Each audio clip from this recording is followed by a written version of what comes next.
On September 12, 2024 and September 27, 2024, I was invited to serve as a resource person during the recent legislative inquiry conducted by the Joint Committee on Drugs. Ma'am, can you put the mic a little bit closer to your mouth, please? Yes, sir.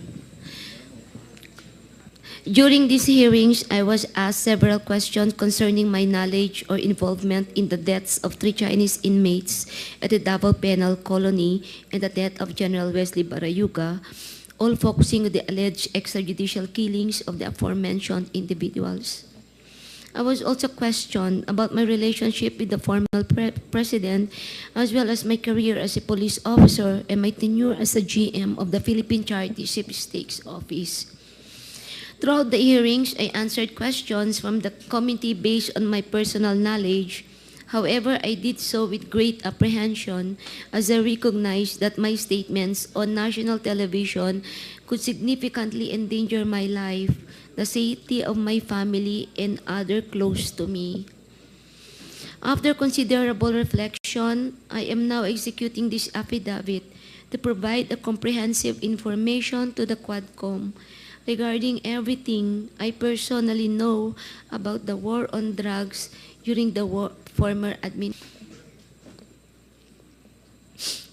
On May of 2016, I received a call from the then President Rodrigo Duterte at approximately 5 in the morning, instructing me to meet him at his residence in Doña Luisa, Davao City. I was already acquainted with then Mayor Duterte, having served as a station commander in one of the police stations in Davao during his tenure. During our meeting, he requested that I locate a PNP officer or operative who is a member of the Iglesia ni Cristo, indicating that he needed someone capable of implementing the war on drugs on a national scale, replicating the Davao model. The Davao model referred to the system involving payment and rewards. The Davao model involves 3 levels of payments of rewards. The first is the reward if the suspect is killed. Second is the funding of planned operations. Third is the refund of operational expenses. Initially, I informed the President that I was unaware of any individual with those qualifications as I had not been assigned outside of Davao, nor had I served in a national capacity with the PNP.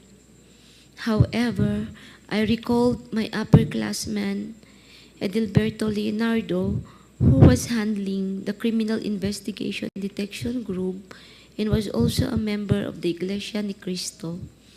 I mentioned his name to the President. On the same day, a certain individual named Muking contacted me by the phone to request Leonardo's contact details, which I promptly provided. A week later, I learned from Arthur Narsolis via phone call that Leonardo had been summoned and was instructed to proceed to Royal Mandaya Hotel for a meeting. Leonardo informed me that he stayed at the hotel for 3 days, during which the President directed him to organize a task force similar to PAOK-TF.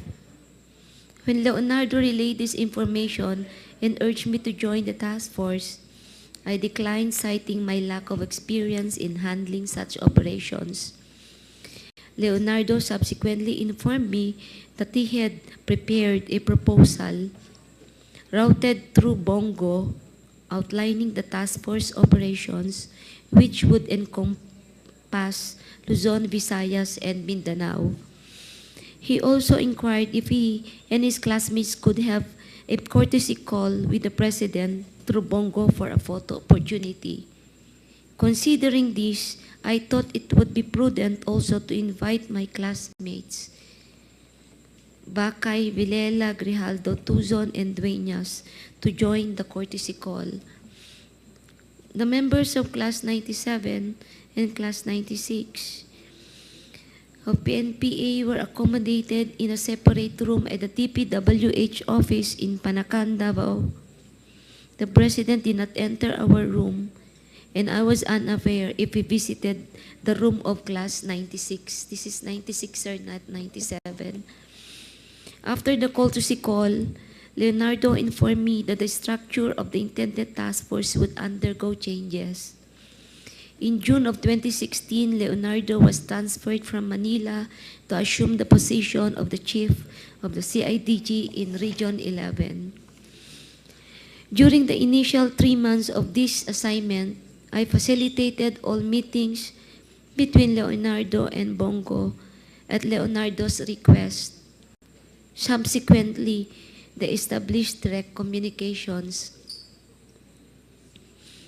Leonardo informed me that he had recalled several trusted personnel, namely, I met Lester Berganyo, Romel Bactat, Rodel Serbo, Michael Palma, and Peter Parungo to serve as operatives for the task force. Notably, Romel Bactat, Rodel Serbo, and Michael Palma were all discharged as police officers. Romel Bactat and Romel Serbo, Michael Palma were all former police officers stationed at CIDG 11 office. They were discharged from service on or about a year ago due to an operation that led to the killing of one individual. Lester Berganyo is a private citizen, while Peter Parungo was a former detainee in CIDG due to a charge of rape that has been cleared. Romel Bactat, Rodel Serbo, Michael Palma, and Peter Parungo were charged with the task force of collecting, verifying informations provided by police officers in the field concerning arrests or deaths of individuals named in the list of drug personalities, and creating a summary report. All of these reports would then be encoded, compiled by Lester Berganyo. The compilation is thereafter elevated to Leonardo, who will then decide what level the arrest or killing was and its corresponding reward.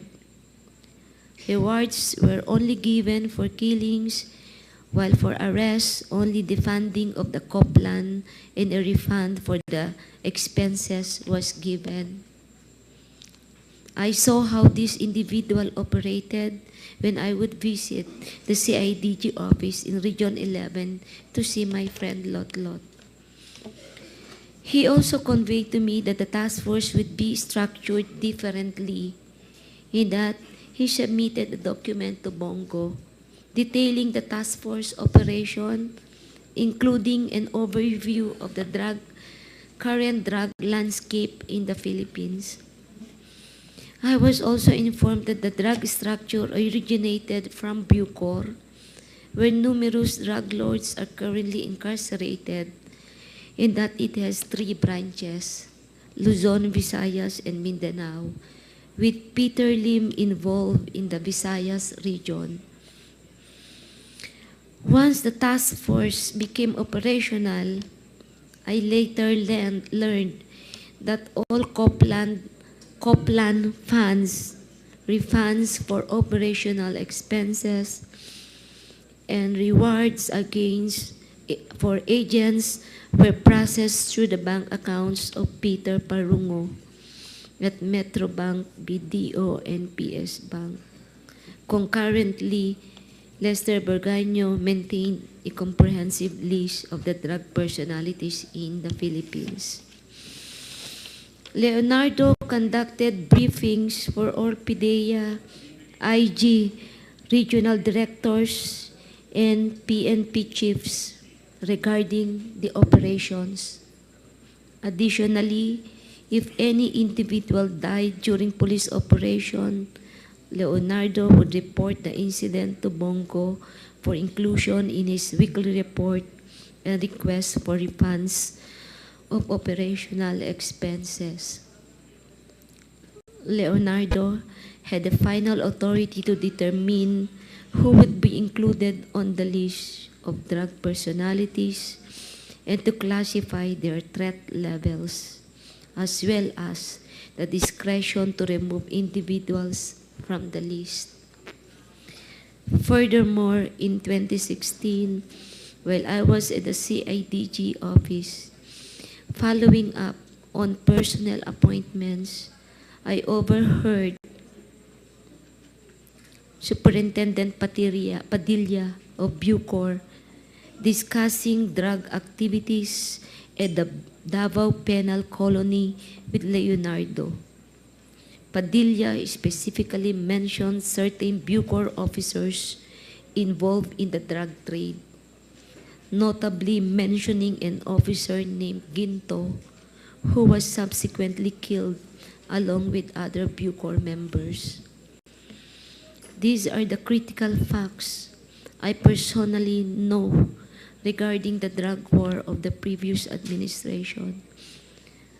I am prepared to provide additional details and information in the supplemental affidavit or during an executive session at the discretion of the committee.